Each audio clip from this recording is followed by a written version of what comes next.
started. I thought it was started. How you doing, Buckaroos? I didn't realize that started. There we go. Pay attention, Tom, darn it. Trying to get the angle right here. Hey, I am Tom the Beer Whisperer. How the heck are you?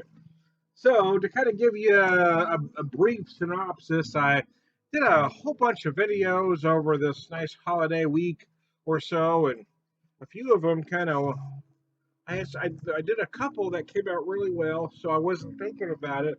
So without checking them, I just did a whole bunch in succession, and I didn't, play back through them until later. Excuse me, my eyes got fuzzy on me there for a second. Um, I had a lot of audio issues, and I'm not sure what the problem was. So I'm trying it again with the webcam. I hope I have it fixed this time. I'm not exactly sure what caused the problem, but I'm hoping I have it under control. So having to redo my mother's Foggy Notion video, 10%, 44 IBUs are the numbers on this beast of a barley wine. 44 IBUs, you might remark, seem very light for an American craft uh, barley wine, and you would not be wrong. It is like they describe it as sort of a hybrid between a traditional English barley wine and an American. It does feel more like a traditional British or English barley wine, but there is some American influence as well. So there you go. It's got a very nice kind of ruby, kind of brown ruby color. It is a little malt stickier than most American craft. It doesn't have a lot of those IBUs. To offset that malt, it is meant to be a malty, sticky barley wine, as traditionally they were.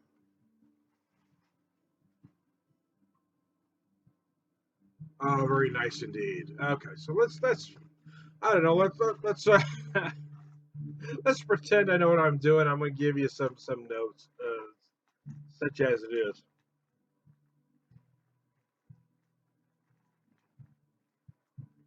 They're a little vague on the description on their website, and I tell you one thing I noticed when I had my first bottle of this. This is actually their 2013 version. It just became they had a couple cases left, I guess. They had them for sale, so I went and bought as much as I could. I went and bought three 4 packs.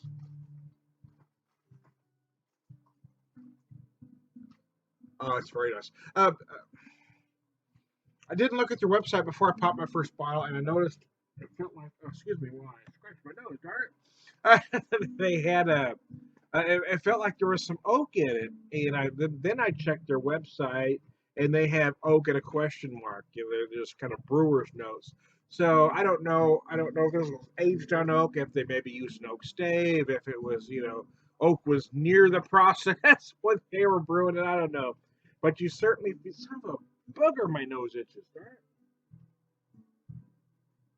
You really sorry about that, man. I got this itch. It just won't stop.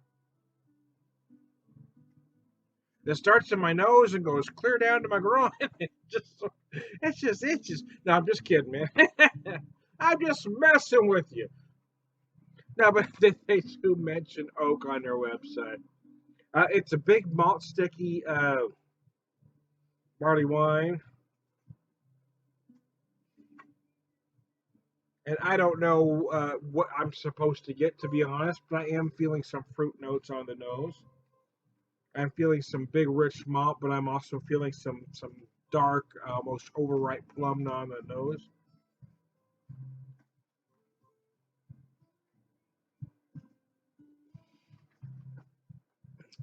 It's only 44 IBUs, but it has a very nice a very nice crisp snap right at the end. I do feel some oak in the flavor, so I don't know if this is partially Asian oak, and maybe they blended, maybe they did a certain batch in oak and then blended it with some others.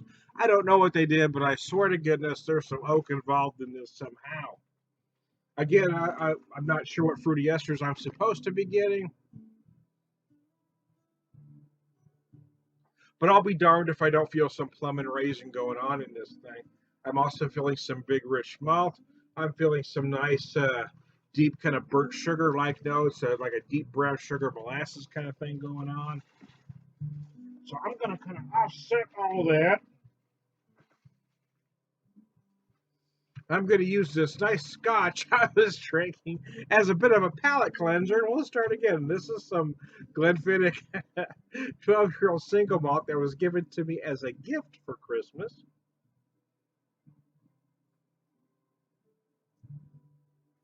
Why would somebody give me such a nice gift? Because I'm a very beloved person. I'm a very nice guy. People just love me. I embody humanity. Anyways, yeah, you know what? I'm a poor man's Jimmy Carter. You know, I just kind of embody humanity. Anyways, I was kidding. I do get cracked up by some comments I get from my videos. Sometimes I forget that not everybody has a sense of humor. So I get some people leave serious comments. So I was joking, man. Didn't you get the sarcasm? Wasn't it oozing off my tongue? But anyways.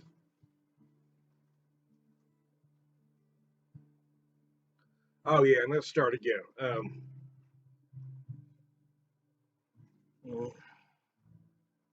I actually took this bottle out. I had it in the fridge. I put it in the fridge for about an hour, and I took it out, let it sit out for about 10 to kind of warm up. And truthfully, it's still probably a little colder, and you really ought to, you really want to drink a beer like this. Sometimes my brain knows what it wants to say, but my mouth just does not cooperate.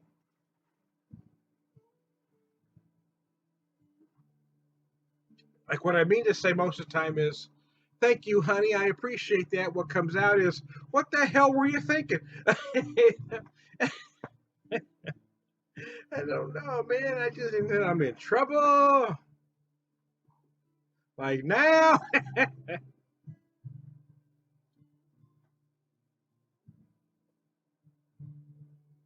I think what's interesting about this is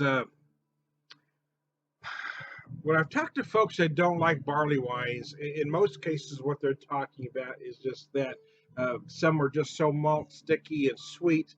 A lot of traditional barley wines I'm going to talk to Americans, so let me clarify that. Especially younger craft beer drinkers, uh, they tend to feel it too sweet. They like the bigger hopped American versions. This one's only 44 IBUs, and it does something incredibly well here because it only has those 44 IBUs, but it's the finish on here that's just beautiful. It just finishes so nice and crisp. There's not a whole lot of carbonation in here, maybe more than a lot of barley wines, though. But you know, in the big picture, it's not an overly carbonated beer. But there's just enough to really just snap her clean at the end, and that's what makes it work.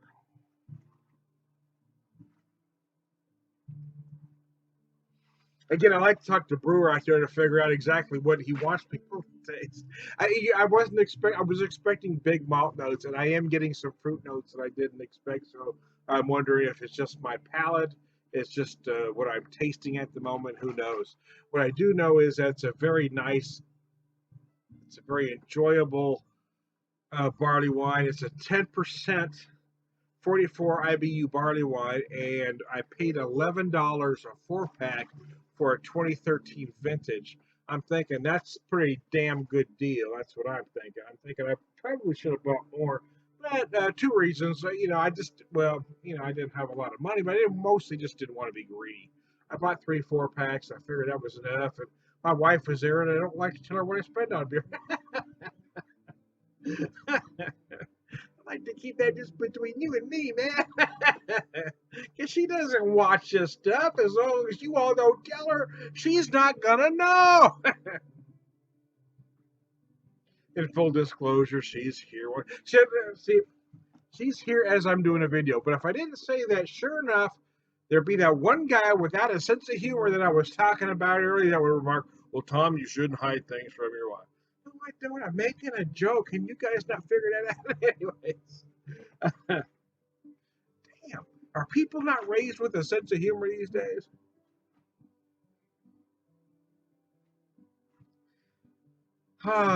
Anyway, anyways, I've really digressed. Hey, I'm going to have another hit of scotch and break up that sweetness I've got going on there. Then I'm going to try again. We're going to go back at her. Yes, we are. We're not quitters right here, are we? We're not here at the Beer Whisperer Pub. We go all in or we go home.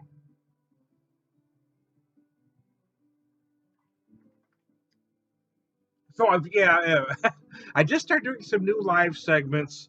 I always call my segments "Drinking with the Beer Whisperer." So I don't intend anything I do to be a beer review or a review of any kind. You're drinking with me, but I've started doing some new live segments. You know that I want to have kind of that pub feel, kind of that organic feel about it. Sometimes the guest or whoever decides to join me, we'll have an idea what we want to talk about. But again, I want to kind of feel organic. We'll start on a subject and then we'll go in a different direction as if we were in a pub. Now, if you've ever spent any time in a pub, you know what I'm talking about. You sit down, and especially if you're a craft beer guy or whiskey guy, you'll ask, if somebody maybe you've never met them before, you say, "Hey, what are you drinking?" And all of a sudden, you're talking about everything. You're talking about you start with the beer or the whiskey. Next thing you know, you're talking about their kids. Well, excuse me. So that's kind of what I'm trying to do. So if any of my listeners would like to join, let me know and I'll send you invites.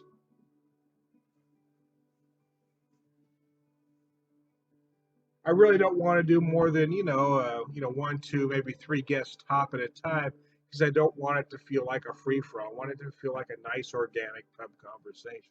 Where there's not 10 people trying to get their thoughts in, or give a specific beer review, or read off of their monitor specific things I want you to know. I want it to feel like we're having an actual conversation. And some people just don't know how to converse, so they need to read off a monitor. I just want folks that just want to have a nice organic conversation.